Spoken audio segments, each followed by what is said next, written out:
ये कहानी ममता की है। बचपन से ही घर में ये एहसास दिलाकर पाला गया कि औरतों को बोलने का हक नहीं है।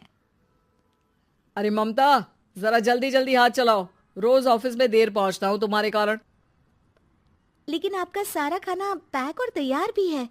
अरे जबान जितनी चलाती हो उतना अगर हाथ चलाती ना तो शायद घर को अच्छे से मैनेज कर पाती। क्या मतलब है? क्या नहीं मिला आपको? मोजे मोजे कौन देगा? ममता भागकर पति को मोजे देती है। वो हर किसी का ख्याल रखती, लेकिन उसके घर में रोज का रोना लगा रहता। अरे माँ, आज स्कूल में टीचर ने मुझे फीस के लिए डांटा। माँ, मुझे अच्छा नहीं लगता कि स्कूल में फीस के पैसों के लिए मुझे कोई भी बात सुनाए। अरे पर बेटा, ये तो पापा करते हैं ना, सारा ऑनलाइन। मुझे तो इसकी जानकारी भी नहीं है। हाँ हाँ, बना लो बच्चों के सामने मुझे बुरा। अरे करता तो मैं ही हूँ, माना, लेकिन मुझे कोई सपना थोड़ी ना आएगा कि बच्चों की फीस जमा करनी है। अरे बताओगी तो तुम ही ना। ममता की अब ये आदत में शुमार हो चुका था। वो हमेशा हर बात के लिए खुद को ही दोषी मानती। एक दिन वो पड़ोस की दोस्त से कहती है, समझ नहीं आता यार, मैं इतनी डम कैसे हो सकती हूँ। बात तो सही भी है ना। अब पति बेचारा नौकरी करे, पैसे कमाए, या फिर ये देखे कि बच्चों की फीस का वक्त है। क्या करूँ यार। पता नहीं, मेरे पति तो सारा काम खुद ही करते हैं। वो तो कहते हैं कि तुम थक जाती होगी, सारा दिन घर बाहर बच्चे तो। अच्छा, ऐसे भी पति होते हैं क्या? अरे क्या बात कर रही है?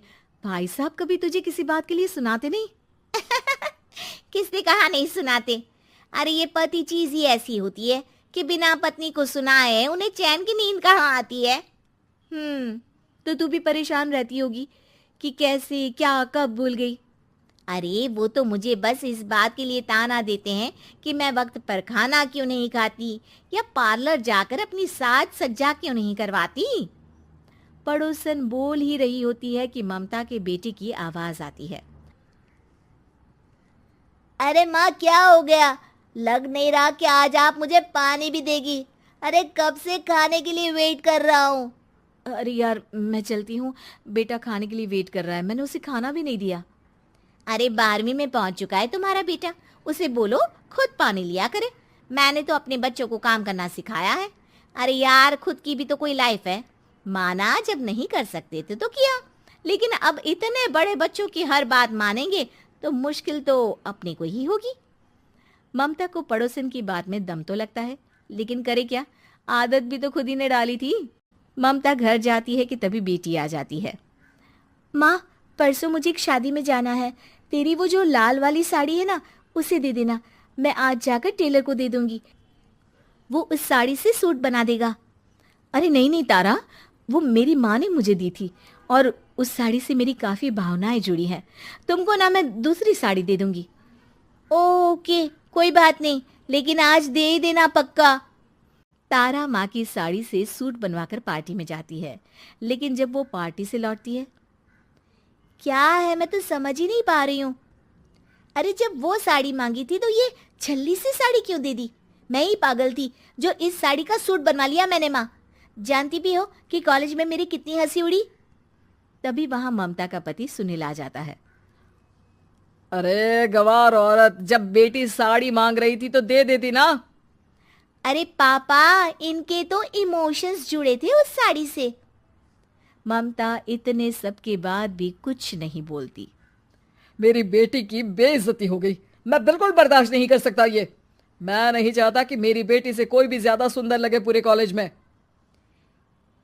जी, वो पढ़ने में तारा बिल्कुल अच्छी नहीं है, उसकी पढ़ाई पर आप ध्यान दीजिए ना।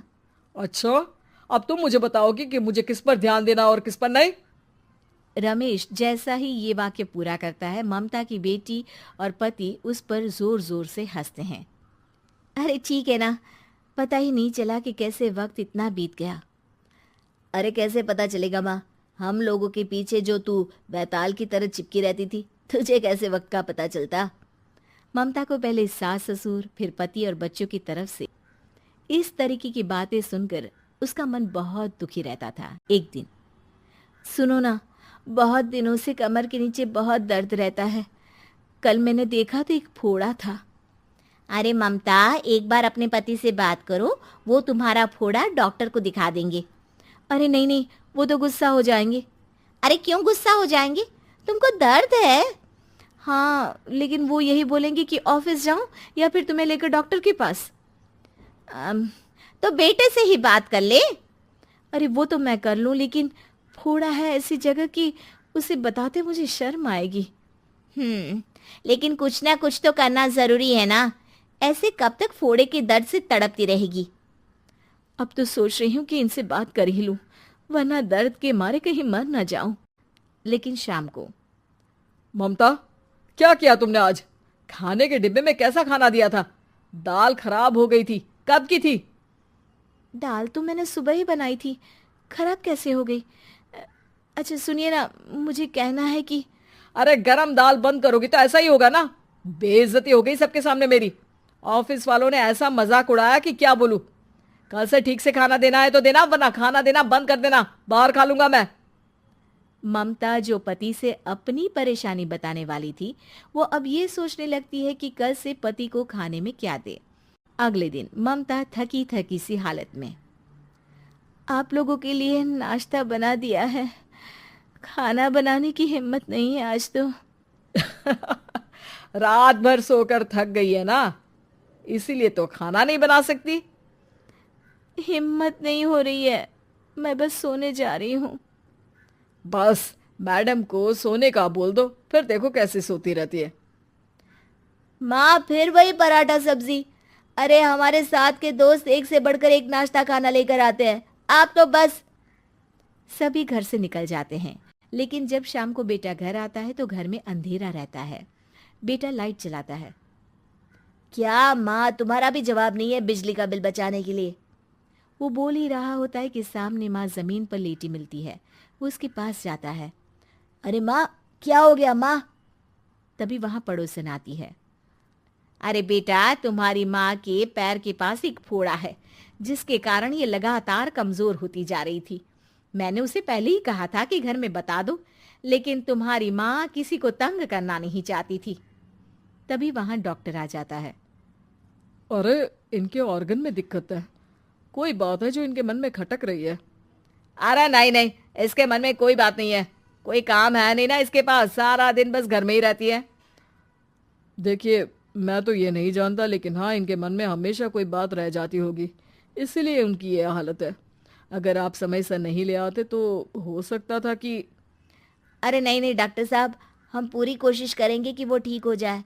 हम लोगों ने अपनी ही परेशानी माँ के सामने रखी, लेकिन किसी ने माँ की दिक्कत को जानने की कोशिश तक नहीं की। हाँ, मैंने भी ममता को हमेशा घरेलू जरूरत से ज्यादा काम का नहीं सोचा था। ममता को होश आता है और वो खुद को अपने बेडरूम में देखती है।